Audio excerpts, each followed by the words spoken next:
It's Faith Talk, everybody. Welcome. Check this out. So we are Pacific Broadcasting Network, and we are always live with Samuel. Make sure you tune in. Oh, hello, everybody. Welcome once again to our show. Thank you for tuning in. My name is Samuel. Pierre Dankyi. This is Faith Talk with Samuel.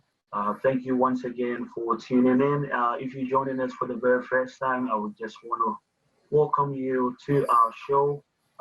This is the only show on campus where we get to speak to some of our friends and get to know them, get to know what they are about, and everything that they are going through at this moment where all of us are dealing with the obvious COVID and school and life and all of that. So thank you so much for taking the time to check us out. Please share our videos with all of your friends and your family, and let us know in the comment section if there are any interviews that you would like to see in particular, and let us know how we are doing as well. Your feedback is obviously important to us.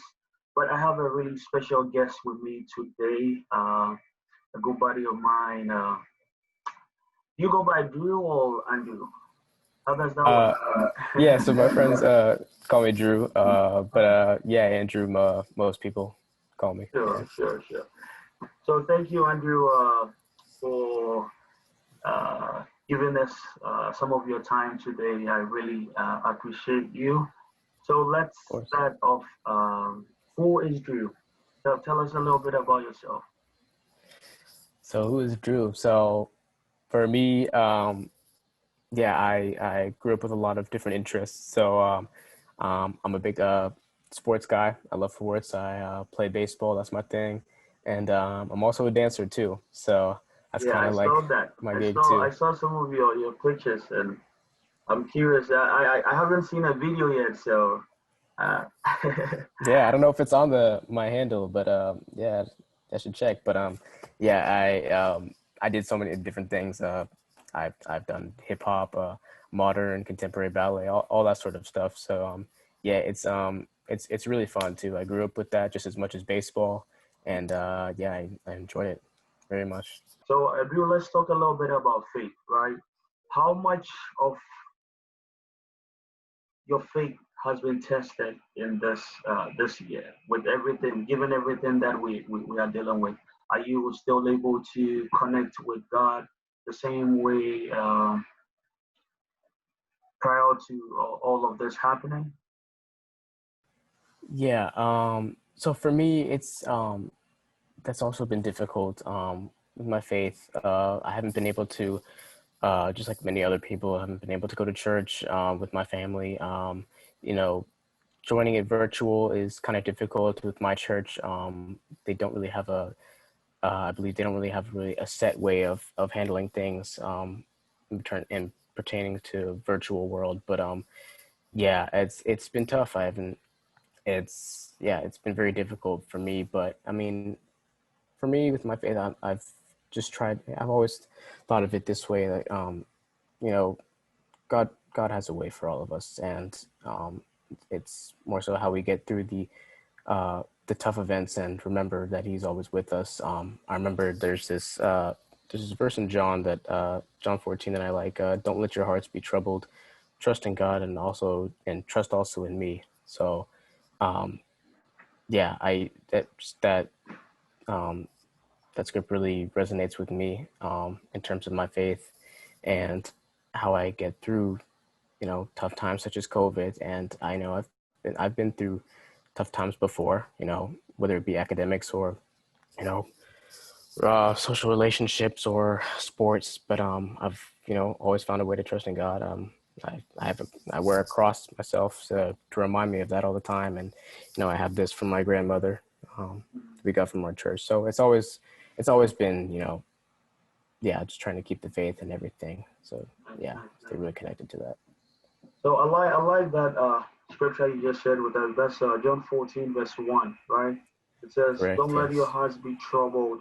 Trust in God and trust also in me." And this is, of course, our Lord Jesus Christ. Now, speaking of your faith, there's something very unique I think we share in common. I attended a Catholic school back in Ghana, West Africa. My school was my high school was an all-male school, and I so see. that was a little different than the high school Yes. experience you had. Yeah, Yeah, but very I different. I, I definitely got to know a lot more about the Catholic faith because of that experience. Because I also happened to be a big part of the school choir. I later on became the leader of the school choir, and so I worked really closely with the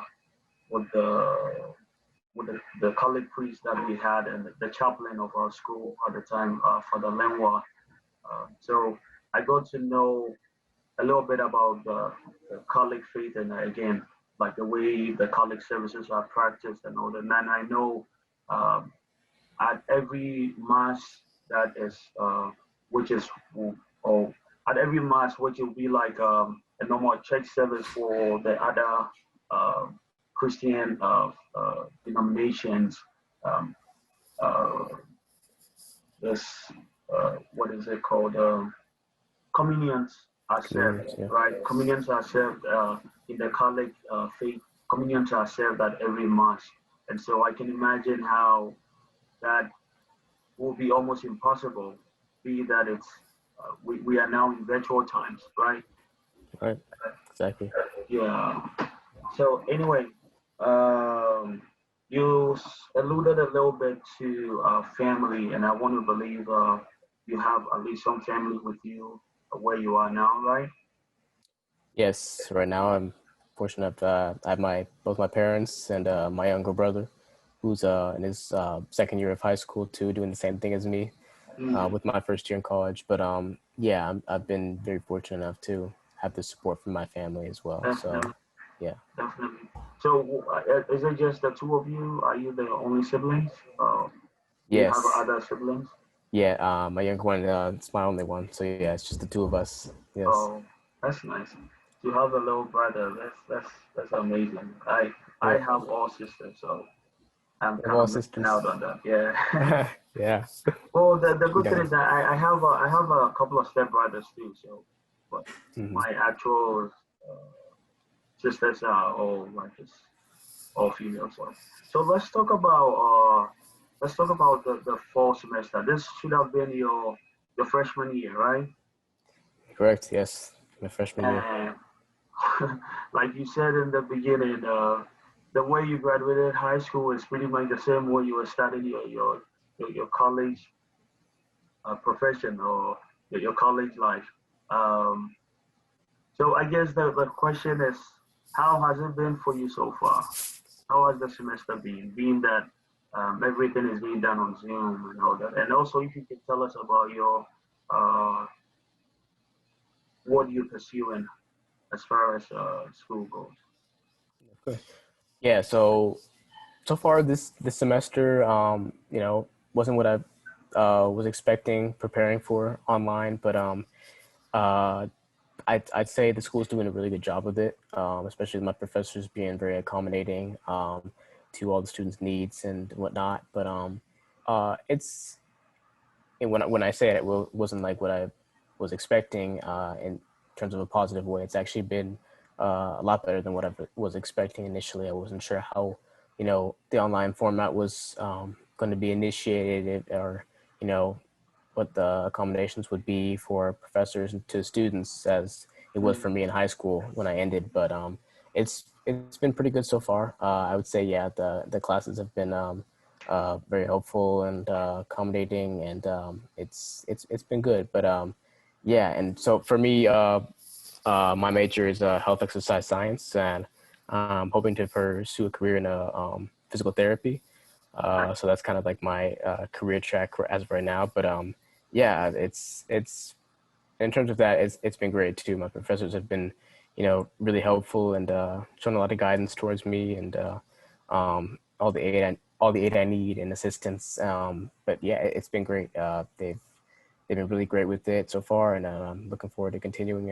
Hopefully, when we get back on campus and getting to know them even better Mm, face to face. yeah. So looking at everything that we have going on, if you had the power to make a prediction, how soon do you think things are going to get back to normal? You know, it again, there's not a lot of ways you can really predict how this pandemic and how everything, how we can get a sense of normalcy in our world is when the time we don't really have a timetable for it. For me, I really I guess from my perspective, it really depends on how our country handles it. You know, we have a lot of there's a lot of places around the world in Europe who've handled this pandemic much better than we have. You know, there's been a lot of stubbornness, you know, in handling this COVID 19 virus, and you know, making it very political. And I think once we, you know, kind of put that aside, put the political aspect of it aside, and just think of, you know, society as a whole, then we can really, you know, advance and move forward as a society, and you know, hopefully get back to good health. You know, I'm sure you've probably heard, and everybody's heard the rumor from Fauci that you know, that our lives are, we wouldn't get a sense of like the normal life until maybe the end of 2021. So we'd have probably another year of this. I would assume that that would probably be the case, but just hoping for the best is Mhm. really what I'm thinking right now. Nice, nice.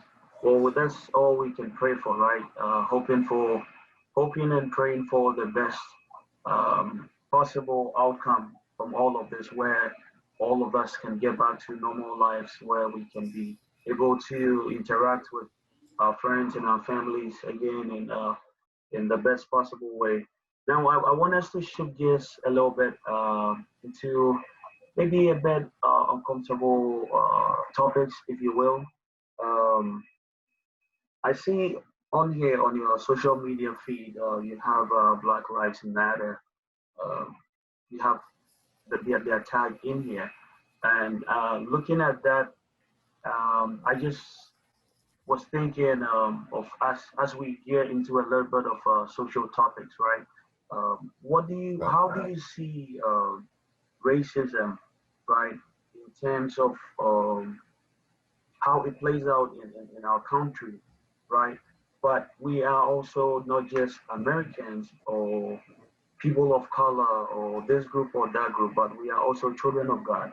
So where do you think um, our role is in terms of everything that is going on? If you are being racially profiled, um, but then being also that you are a child of God, do you just allow people to take advantage of you because of that? Or how do you handle yourself as a child of God first in a racially charged atmosphere? Yeah, it's a good question, but for me, it's, you know, I've, like I said before, I've tried to take everything with a leap of faith, and with our, you know, with our society today, it's um, in connection to systemic racism, it's unfolded into just a, you know, a disaster. It's been very deadly, and you know, it's just, it's shown a lot of evil in our world today, even making it even worse with this pandemic. Um, but you know, for me, there's this verse, and again, this is also in John too, John 16:33. I have it right here. I have told you these things so that in me and you may have peace. In this world you will have trouble, but take heart, I have overcome the world. I When I've looked at that verse, it really made me feel like, you know, there's there's a lot of evil in this world, and it's you know, we never really know how it's going to, you know, take hold on us, and how long it can persist. And it's really how we overcome that. I've said it before, and I'll say it again. I've really stressed on that. But for me, it's definitely resonated with me. You know, how I can, you know, go through um, and deal with these things, such as systemic racism in our world today, and how it really affects me as a child of God, and you know, how I try to spread faith and positivity, towards the Black and Brown community, and to everyone else who can, to hopefully be educated on, on this aspect of our life and our society, because it's definitely evident. It's everywhere. It's all over the country. You see it on the news. It's not going away, basically. And it's how we get through that matters. And it's very important. I have that, like you said, it's on my Instagram page. Everyone can see it. I have a link to, donate to the cause. And yeah, just really spread awareness to the situation, because it's real and it's happening, and it's important that we really understand how it affects us, and how we can really overcome this and make our society better, and how our founders created America, and yeah, it's really important to understand that. Yeah. Also, I'm kind of curious to find out if you have experienced any type of racism in your life, given that you are a black man, you live in Oakland, and I mean, throughout your high school, I want to believe that you've had interracial relationships, right? I mean, your girlfriend is obviously Yes, she's uh, Caucasian. Yes. there you go. So, and I'm pretty sure you have had friends and acquaintances even throughout your life who are also of a different race, right? So, I want to know your experience with racism, like a personal experience with racism, and what uh, advice you can give to people who still have the blind spots, because that is what it is really for most people. Most people, I heard a quote that I really love so much, that no one is born racist, but it's more like a thought behavior, right? People teach it to their kids, you know. And so for young people like you and I who are watching this right now, watching two black men speak to them on racism, even I just need you to tap into your experience and use it, if you will, as a form of advice to uh, people, uh, bring hope and clarity to people. Because if you can be in a beautiful biracial relationship, then I think that's a good way through which we can bring some of the tension down. Right. Yeah. Absolutely right.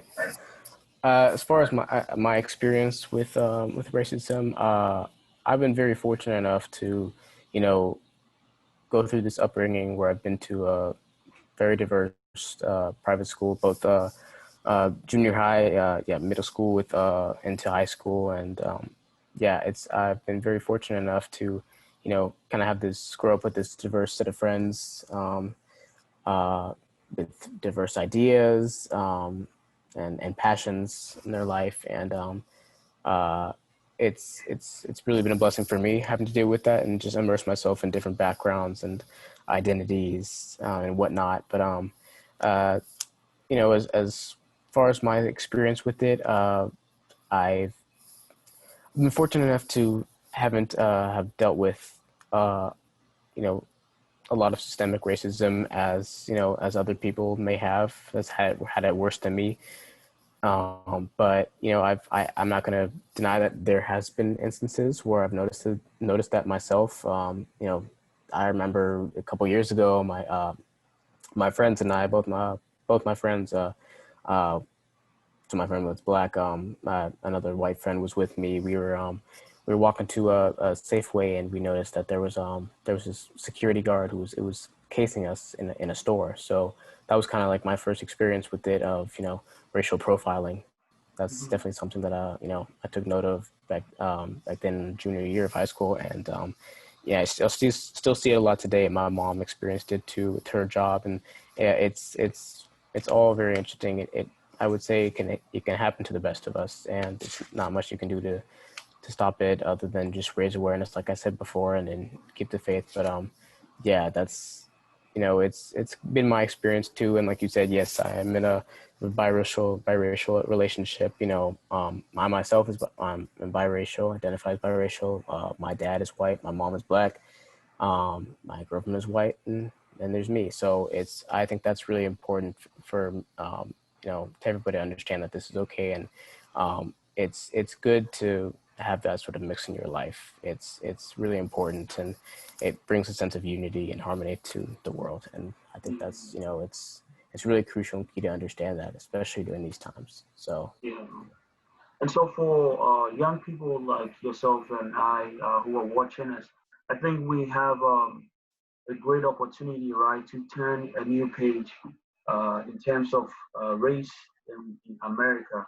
Because if the culture or the practice has been this group of people oppressing that group of people, um, we can, I think, as young people, we can come together in a more unified way, right? Because if you take a look at this summer, for instance, all of the protests that has been going on has been predominantly very diverse, right? You don't see just a group of black people or a group of brown people or a group of white people marching for the same cause.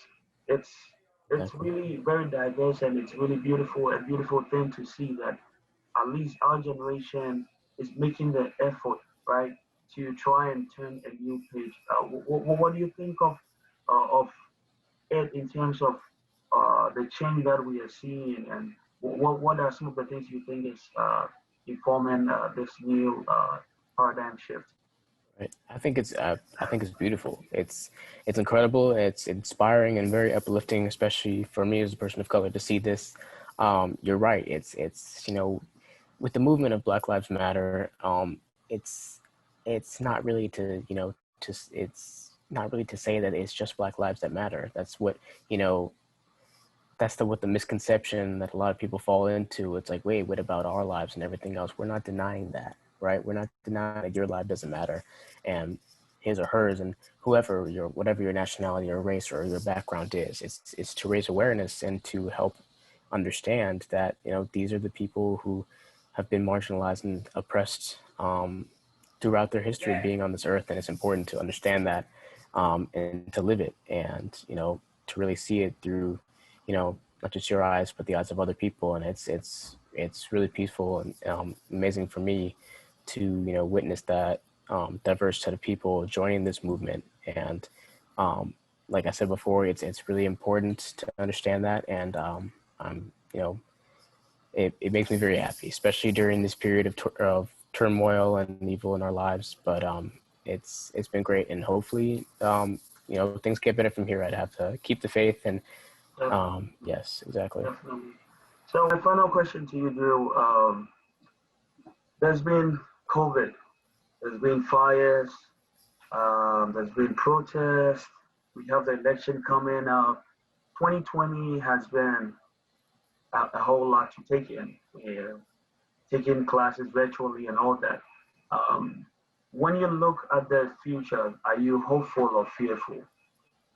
And how would you, what message would you give to our colleagues in school who may be feeling the same feelings that we are feeling? Yeah.